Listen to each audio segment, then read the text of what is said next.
Hey guys, welcome to episode 36 of the Motor Marvel podcast, and we're at Autohaus Hamilton with owner Grant. Welcome. So Grant's going to take us on a tour of his workshop and everything about the business because it is phenomenal. So, We've had a quick little show around so far, and yes, there's some special cars, and this is a pretty awesome place. So Yeah, thanks guys. It's a bit of fun. Yeah. Keeps me off the streets at night. Look, let's have a look around, eh? First of all, this is where we carry out most of our daily work. Yep. It's the workshop, if you like. It's got a bunch of hoists. We've got a heap of mechanics. We do really cool shit. Are you still getting under cars doing stuff? Yeah, I do. Yeah. I don't like paperwork. I'm not a fan of paperwork. So if I can get involved, I certainly will. I still love swinging the spanners, so to speak. you've got a lot of really nice Porsches, Grant, like a fair few. Yeah, we do. We're sort of known for doing a lot of the older stuff, more so than the new stuff. We do everything, but we certainly, specialise in a lot of the old, or are able to fix a lot of the older stuff.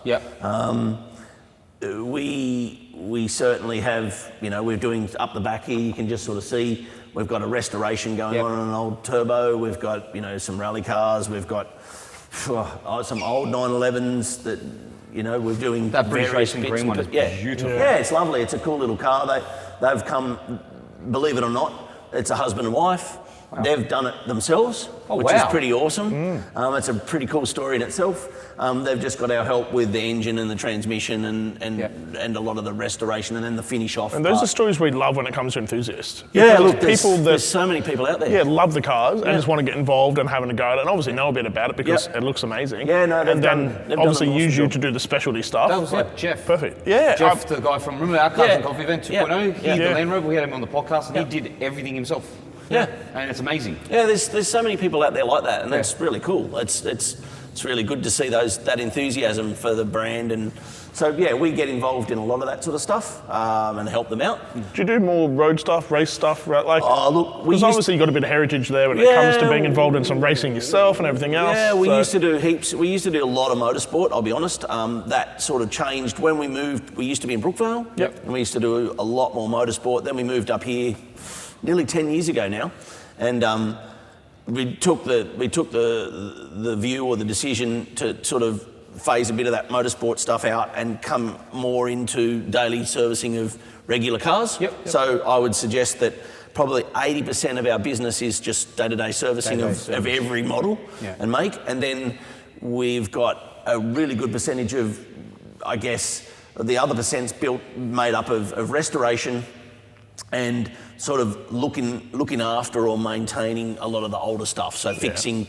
issues and problems. I mean, with Porsches, right, there's a lot of, racing heritage there. So you're probably, if you've got enthusiasts and that's what you're doing, you're always going to have a few cars that have got that heritage. Yeah, absolutely, we do. And then there's a bunch of little club, I call it club cars, so people that do club sprint days and stuff like that. So we do a stack of that sort of work. But that's sort of the majority of the work that we do here. Amazing. And then you have a very special car over here. We're kind of blessed with stuff like that. So we do get often some crazy cool projects or cool cars. This is a RWB. I absolutely love this thing. One of our customers is. They've got a couple, and they've just asked us to do some work to it. So you walk straight in, and this caught your eye. Look, immediately. To be fair, this is immediately. Exactly what I would love to own. You're such a doof. Such a doof. It is sick. This is ridiculous. It is. Yeah, it's pretty. I mean, look, that's the RWB way, right? Like they just love the big wide stance, rolling around. Look, each to their own. But there is something very special about this, Grant. Yeah. Do you want to tell people why it's so special? Well, so we've been told that possibly belonged to a superstar, come movie star, come car icon for the icon car motoring thing. So apparently it was Paul Walker's car. So that makes it extremely special. Yeah, extremely special. So yeah, it's kind of cool. Very, very cool. absolutely in love with this thing. You should get one, Sal. Yeah, you should. You should definitely own one, Sal. Definitely own one. You No should definitely, worries. definitely. I'm sure, guy. You know, you're minted. You Yeah, sure. Let's go for a tour in the engine room because that's pretty special as well. Yeah, so I guess that's another part of what we do here. We really, a lot of places now don't really do this sort of thing, but we do a lot of engines and transmissions. So this is welcome to our engine room, I guess. There's probably not a lot of companies that actually No. still want to do this sort of stuff. Expect any of them to do this. Very, very few people do this now. So it takes some special kind of people that are very, very focused to be able to build stuff like this. Yeah. I've got two really, really, really good guys that I'm going to concrete to the floor. Say, And hold on to them not for let as them long as you out of can. here because they do an amazing job. Yeah. As you can see, it's very busy in here. We've got very clean. gearbox. Yeah. Well, I feel like I'm in a hospital. It should be clinical. It's actually a little bit. It's clean, but it's a little bit dirty. What are you Normally it's a bit talking about? I clean. think James May would have a fit in here. Everything's like where it should be. Yeah, kind of. It's good. It's very organised. I do like it. It is, and that's you kind of have to be. It has to be that way when you're doing that sort of work. It's this stuff that we're doing is not cheap. I was going to say, it's quite clinical when it comes to doing stuff like this. You have to be very precise. Yep. It's older engines, the smallest thing that you haven't or not considered, you're going to have a big problem. It's going to come back and bite you in the backside. Yeah. It really, really will. So you do have to be super precise and very, very careful, and everything needs to be clinical and clean. And so it's a very, very big part of this process, I guess. And so you got to have the right people. So we've got, I think currently we've got 10 engines on the go and about 6 gearboxes. Wow. So which is quite hectic in itself. Yeah. And the I guess, and it's a long process too. Like people to do this sort of work now, turnaround time's roughly 2 months. So how do you go with like parts and bits and pieces? Do you have to sort of fab a bit of stuff around, or is it mostly importing things? We do, yeah. So it's part of the big problem we've got these days is bits, right? Yeah.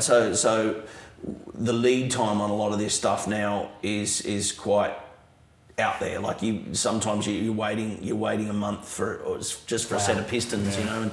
And there's no one.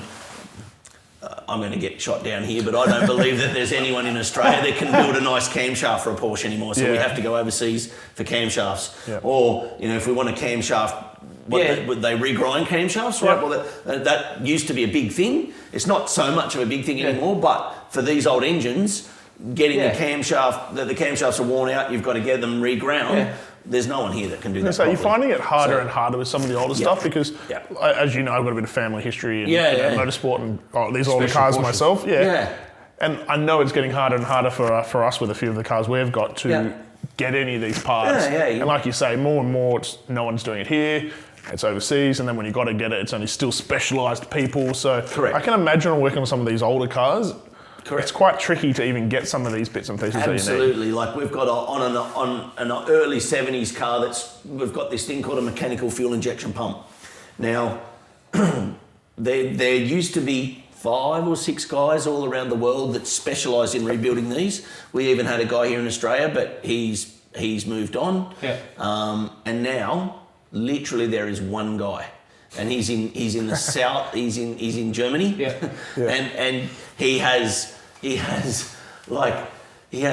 so much work that you get in the queue. So you've got to send him something, and it's like a couple of months you're going to be waiting just to have that pump rebuilt, and he's the only guy that's geared up to do it properly. And then what's going to happen when he stops doing it? Yeah. Well, that's what stresses me out. So the great thing, what are we going to do? The great thing about it, and I went and visited him late last year, is that his process and what he's been doing, it's all digitized. Beautiful. So if he can train the right people, he's gonna it's repeatable. You know what I mean? So that's good. So and he's got, I think he had 4-5 guys working there when I was there. So it's a decent setup for just doing what he's doing. Just to do mechanical injection pumps, it's crazy. It's a big business, and basically the who's who of Porsche world are sending everything to him because he's the guy. Wow.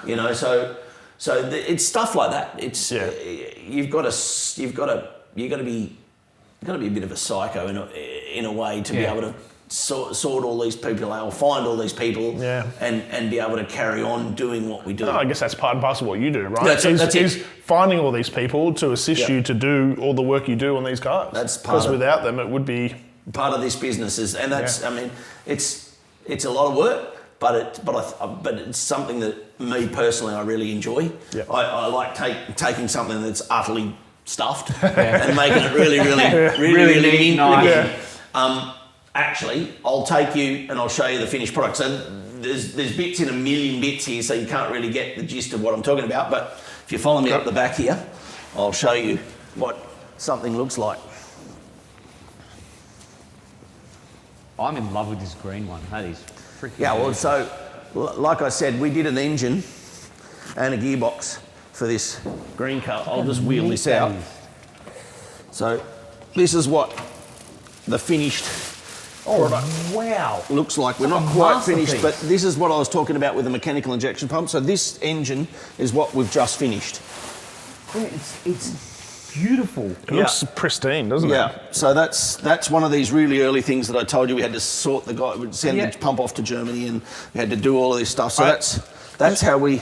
Seeing this makes me think that's where I get why you enjoy doing this. Yeah, it's awesome. Because you go and see it in there. Yeah. And then you see it when it's a finished job like this. I wish I'd shown you. Wow. I had photos of this when we started.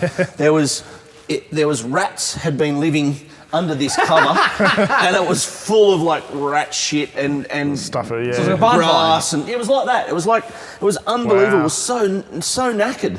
And then to bring it back to something like that. So this is what you don't get in modern cars. No, that's right. You don't get this. No. This is like a watch. Yeah. It's like a Rolex. It's a watch that has been like it's so beautiful. Like everything about it. It is really cool. So is this going into here? Yeah. So this is for this green car. Right. And this is what, a 2.2, 2.5? No, this is a 2.4 litre. Yeah. But we've made it a little bit spicy for him. Right. So it is. It's sort of. We've built it as basically a 73, the iconic 73 RS motor. So that's kind of what we've done. So it's out to 2.7 with some spicy cams and. So it'll sound really nice. Oh, this will be awesome. This will be so much fun for them. So love it. It's a cool little thing. Really cool. You've also got a really cool model car collection. Yeah, we do. So we'll go check that out, and then keep going around the shop because there's lots to see. I'll just put the cover back on here because we like to keep all the dust and dirt and everything out of this. So, yeah. Thanks for showing us that. Thanks, Graham. Then you get an understanding of what we can, what happens. It's nice. Well, what happens in there? Transitions to come here. Yeah, and then goes in here. And then vroom vroom. Yeah. All right, let's go and have a look at this.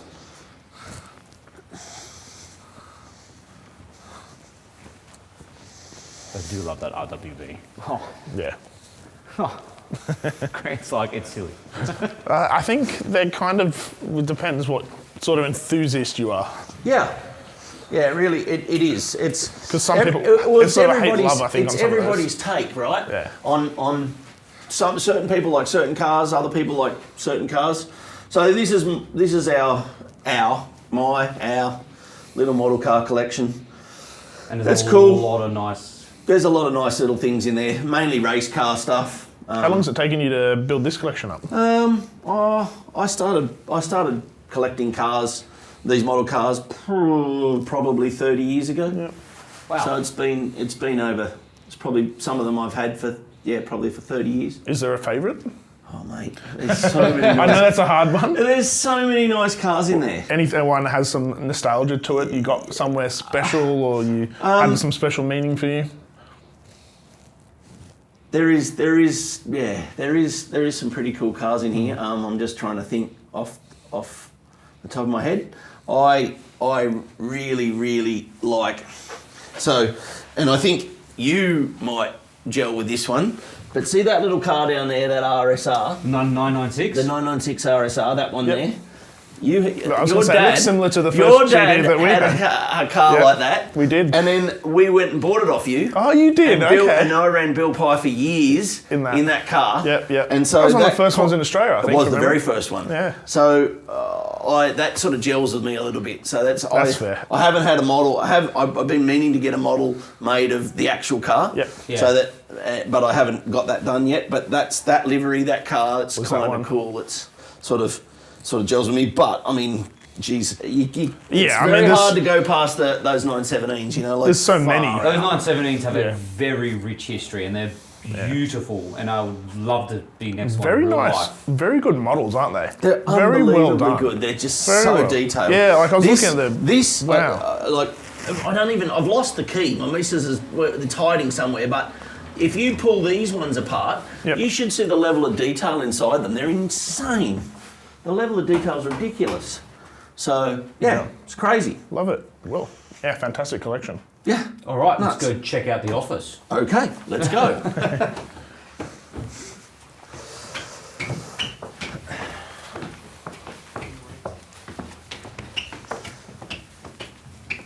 So up here, we'll wait till the cameraman gets here.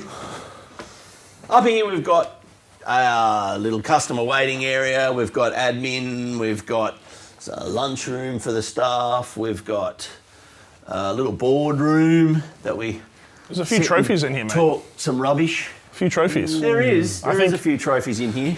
There's a bit. Excuse the mess. We're just end of steering wheels. end of financial year, trying to sort through our files. But Wow. yeah, we've amassed some stuff over the years. It's kind of cool. Not allowed to keep it at home, so I just keep it here. It's a lot of trophies. A lot Yeah, of there is trophies. a few. Any special ones? Oh, mate, there's so many special ones. I like, so for me, these big ones here, because it's all about size.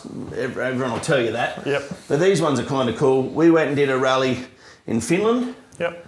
And, I remember this. And we ended up doing really, really well over there and never been there before. So we got some silverware, and it's always nice when you get a bit of silverware. So doing a rally in a overseas in a different country for the first time and picking up some trophies, that's kind of special. Was that the Porsche that actually rallied? That's that It is. car there. Yeah, Yeah. the car that's down there is the actual car that we used over in Finland. So that was kind of cool. And that sounds absolutely epic. If you want to go check it out on Autohaus Hamilton's Instagram, it sounds wicked. Yeah, it's on there, and there's also some stuff on YouTube as well. Yes, and YouTube as well. If you have a look there, It sounds you'll see some. absolutely You'll see a lot of epic. in-car and that sort of thing. So they're kind of special. But you know, look, I don't know. There's so much stuff. Targa Tassies. There's a whole heap of trophies from GT4 rounds recently. It's cool. Amazing. Bit of fun. All right. Bit of fun. Now we're going to move on to the showroom, because the showroom has lots of Porsches. It does. I was going to say, Lots of is it Porsches. only Porsches in there? Just about. There might be the odd sly little car. Yeah, and a that is. motorbike. I think there's a motorbike tucked away there, but for the majority, it is. Well, it is. It's nearly all Porsche. So There's nothing wrong with a Porsche. No, we love them here. I was going to say, I think That's they're what probably we're all about. one of Sal and I's favourite brands. 100%. We were actually a week ago at my favourite brand of Grant's that he loves so much too, Ferrari. Oh, Sal. Yes, you.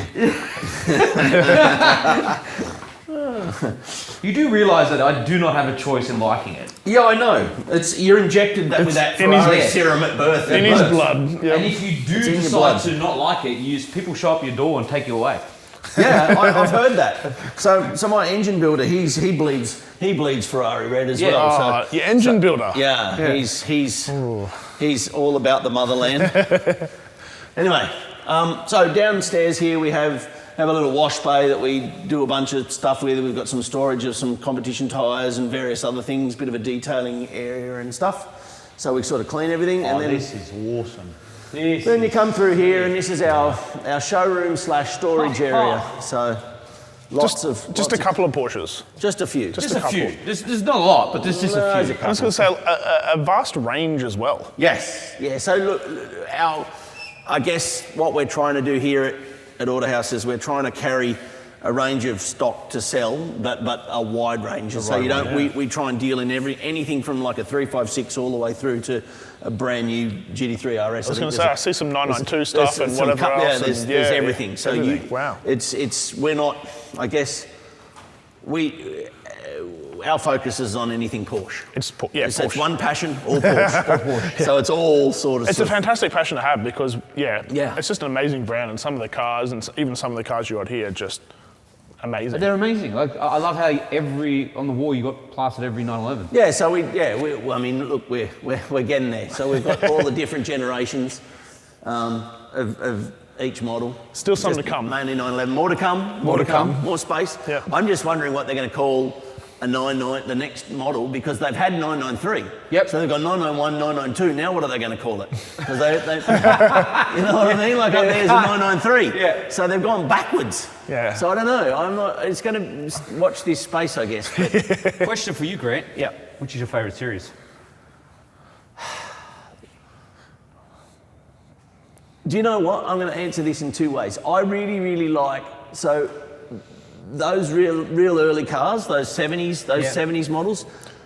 They drive so awesome. They're just, when they're right, they're unbelievable as a car to drive. Yep.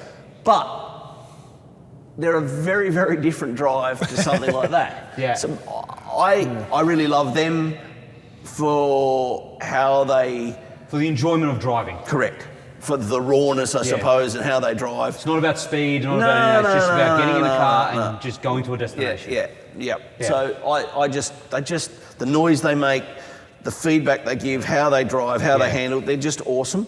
But I also do like modern Porsches and stuff like that. So who are just built for ultimate speed. And you're just going to tear your license up in 20 seconds, you know. Like that's why the racetrack. Yeah, that's it. They're essentially. I mean, look, good old Sydney. You just can't do anything. It's literally now. It's now all about the track, you know. So all this modern stuff, you will tear your license up in a matter of seconds. Well, you take the new 3RS for example. Sal and I talk about it. That car is it's never made for the road. That's not a road-going car. It's a cup car that they've made that you can drive on the road. road. It's a homologation car, right? Yeah, 100%. They built it to homologate for motorsport, and crazy. It's insane. It is utterly insane. How are you ever going to use that car to anything on the road? Never. You can't. They went from your 911 GT3 RS that you had to that was a huge jump. It was like completely just bipolar. My one still seemed a lot for the road. Yeah. And then you go and take the new one and you go, well, I think what are we doing, guys? I think unless you're a factory works driver, you're never going to get the most. You're never going to be brave enough to get the most out of the aero anyway. No. Like, and I think that's, to be honest, that's where a lot of